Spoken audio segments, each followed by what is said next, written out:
जो बीपीएससी में आप देखिए कि क्वेश्चन बुकलेट दे दिया जाता है, आंसर की जारी होता है और जब रिजल्ट प्रकाशित होता है तो कट ऑफ के साथ साथ सभी का मार्क्स जारी होता है। तो हम मांग करते हैं सरकार से भी और बीएसएससी से, बीपीएसएससी से, सीएसबीसी से, सभी से कि आगे जो भी परीक्षा ये भर्ती आयोग कंडक्ट करे उन सभी में पारदर्शिता लाई जाए और सचिवालय सहायक बीएसएससी सीजीएल 3 की जो परीक्षा होने वाली है, आगे जो दरोगा की नई वैकेंसी आएगी, हम भी सरकार से हम मांग कर रहे हैं कि दरोगा की जल्द वैकेंसी निकाली जाए।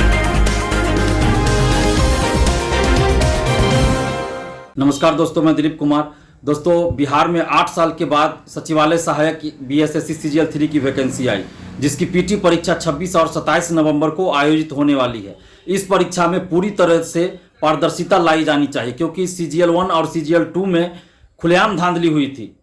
सेटिंग हुई थी और सीजीएल 2 में आंसर भी वायरल था, पेपर लीक हुआ था। सीजीएल 2 का कट ऑफ फाइनल का 150 में निगेटिव मार्किंग रहते हुए 138 से 139 गया था। इससे ये साबित होता है कि बहुत बड़े पैमाने पे धांधली हुई, सेटिंग हुई, पेपर लीक था, आंसर वायरल हुआ था, ओएमआर सीट बाहर ले जाकर रंगा गया था। तो उसकी पुनरावृत्ति सीजीएल 3 में नहीं होनी चाहिए और पूरी तरह से पारदर्शिता लाई जानी चाहिए, यही हम लोगों की मांग है। और अभी हाल ही में 67वीं बीपीएससी पीटी परीक्षा आयोजित हुई, जिसमें क्वेश्चन में क्यूआर कोड था हर क्वेश्चन में, और उसके बाद क्वेश्चन बुकलेट नंबर भी हर एक पेज पे दिया गया था। तो ये सिस्टम सचिवालय सहायक में भी लागू होना चाहिए और आगे दरोगा बहाली जो आएगी, सिपाही बहाली, उसमें भी लागू होना चाहिए, हर हाल में लागू होना चाहिए। इसके अलावा बीपीएससी में आप देखिए कि क्वेश्चन बुकलेट दे दिया जाता है, आंसर की जारी होता है और जब रिजल्ट प्रकाशित होता है तो कट ऑफ के साथ साथ सभी का मार्क्स जारी होता है। तो हम मांग करते हैं सरकार से भी और बीएसएससी से, बीपीएसएससी से, सीएसबीसी से, सभी से कि आगे जो भी परीक्षा ये भर्ती आयोग कंडक्ट करे उन सभी में पारदर्शिता लाई जाए और सचिवालय सहायक बीएसएससी सीजीएल 3 की जो परीक्षा होने वाली है, आगे जो दरोगा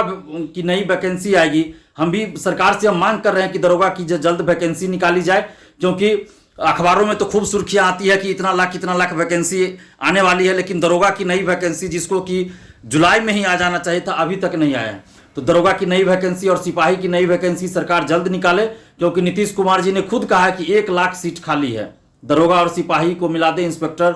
इन तीनों पदों को मिलाकर 1 लाख सीट खाली है। तो दरोगा और सिपाही की वैकेंसी जल्द सरकार निकाले और पूरी पारदर्शिता के साथ बहाली पूरी की जाए, क्योंकि सचिवालय सहायक हो या दरोगा बहाली, किसी भी तरह से पारदर्शिता नहीं लाई जाती है, न ही सिपाही बहाली में, न ही क्वेश्चन बुकलेट दिया जाता है, न ओएमआर सीट का छाया प्रति या कार्बन कॉपी दिया जाता है, न आंसर की बताया जाता है, न ही कट ऑफ, न ही किसी का मार्क्स बताया जाता है।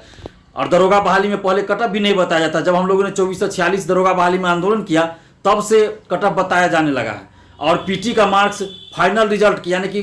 पीटी रिजल्ट के 1.5 साल 2 साल बाद बताया जाता, तो उसका कोई फायदा नहीं होता है। तो इसलिए हमारी ये मांग है कि जो बीएसएससी सीजीएल 3 की परीक्षा होने जा रही है और आगे जो दरोगा की वैकेंसी आएगी, सिपाही की वैकेंसी आएगी या कोई भी परीक्षा हो, तो सभी में पूरी तरह से पारदर्शिता लाई जाए और क्वेश्चन पे क्यूआर कोड हो, हर एक क्वेश्चन के पेज पे क्वेश्चन बुकलेट नंबर हो और क्वेश्चन बुकलेट परीक्षार्थियों को दे दिया जाए परीक्षा समाप्ति बाद, ओएमआर सीट की कार्बन कॉपी दिया जाए और परीक्षा पीटी परीक्षा के 1 सप्ताह 10 दिन के अंदर आंसर की उसका जारी किया जाए और जब रिजल्ट प्रकाशित होता है तो कट ऑफ के साथ साथ सभी का मार्क्स उसी समय जारी किया जाए। और ये नहीं कि पीटी के रिजल्ट के 1.5 साल बाद हम जारी करें, ऐसा नहीं होना चाहिए। और हर हाल में सचिवालय सहायक जो 26-27 नवंबर को होने वाली है परीक्षा, उसमें ये सब चीज चाहिए, अन्यथा पूरे बिहार में आंदोलन किया जाएगा। बीएसएससी ऑफिस में तो आंदोलन होगा ही, उसके अलावा पटना की सड़कों पे भी आंदोलन होगा और बिहार के हर जिला में आंदोलन होगा, क्योंकि अब बिहार के छात्र धांधली और सेटिंग को बर्दाश्त बिल्कुल नहीं करेंगे। इसलिए हम सरकार से मांग कर रहे हैं कि आप जो नौकरी का जो ढिंढोरा पीट रहे हैं, तो सिर्फ ढिंढोरा नहीं पीटा जाना चाहिए, वास्तव में नौकरी आनी भी चाहिए। और कॉन्ट्रैक्ट पे जो आप वैकेंसी निकाल रहे हैं वो उसको बहाली नहीं माना जाएगा। आप नियमित वैकेंसी निकालिए, अस्थायी बहाली निकालिए और जो भी बहाली निकले उसमें पूरी पारदर्शिता के साथ उस बहाली को पूरा किया जाए। और पारदर्शिता लाने के लिए हम बार बार कह रहे हैं कि कोई भी पीटी परीक्षा अगर हो रही तो ओएमआर सीट की छाया प्रति या कार्बन कॉपी और क्वेश्चन बुकलेट परीक्षार्थियों को दिया जाए, आंसर की जारी हो और जब रिजल्ट प्रकाशित होता है तो कट ऑफ के साथ साथ सभी का मार्क्स बताया जाए, तभी पारदर्शिता लाई जाएगी और किसी भी तरह से पेपर लीक ना हो, धांधली सेटिंग ना हो। तो सरकार और जितना भी भर्ती आयोग है इस बात का ख्याल रखे और बीएसएससी सीजीएल 3 की जो पीटी परीक्षा होनी है तो उसके लिए हम बीएसएससी से मांग कर रहे हैं और सरकार से भी मांग कर रहे हैं कि ये इस तरह से पूरी पारदर्शिता लाइए, नहीं तो फिर हम लोग पूरे बिहार में आंदोलन करेंगे और बीएसएससी ऑफिस में भी आंदोलन होगा। और जब दरोगा की वैकेंसी आएगी और उसमें अगर ये चीज नहीं किया गया तो बीपीएसएससी ऑफिस में भी आंदोलन होगा, पूरे बिहार में आंदोलन होगा। अब हम लोग चुप नहीं बैठेंगे। और जितने भी आप लोग बीएसएससी के अभ्यर्थी हो, दरोगा अभ्यर्थी हो या फिर बीपीएससी के अभ्यर्थी हो,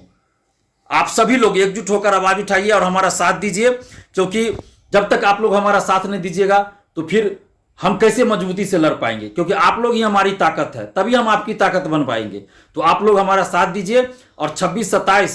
नवंबर को जो पीटी परीक्षा होनी है सचिवालय सहायक की, उसके लिए आप लोग जी जान से तैयारी कीजिए। और जो बीपीएससी अभ्यर्थी हैं जिन्होंने 67वीं बीपीएससी पीटी दिया, जिनका 100 के आसपास है, वो लोग भी तैयारी मेंस की भी कीजिए और सचिवालय सहायक सीजीएल 3 की भी तैयारी कीजिए। और कितना कटअप जाएगा अभी कोई नहीं कह सकता 67वीं बीपीएससी का, इसलिए आप लोग तैयारी कीजिए और पारदर्शिता लाने के लिए जो मुहिम हम चला रहे हैं उसमें हमारा साथ दीजिए। धन्यवाद, जय हिंद।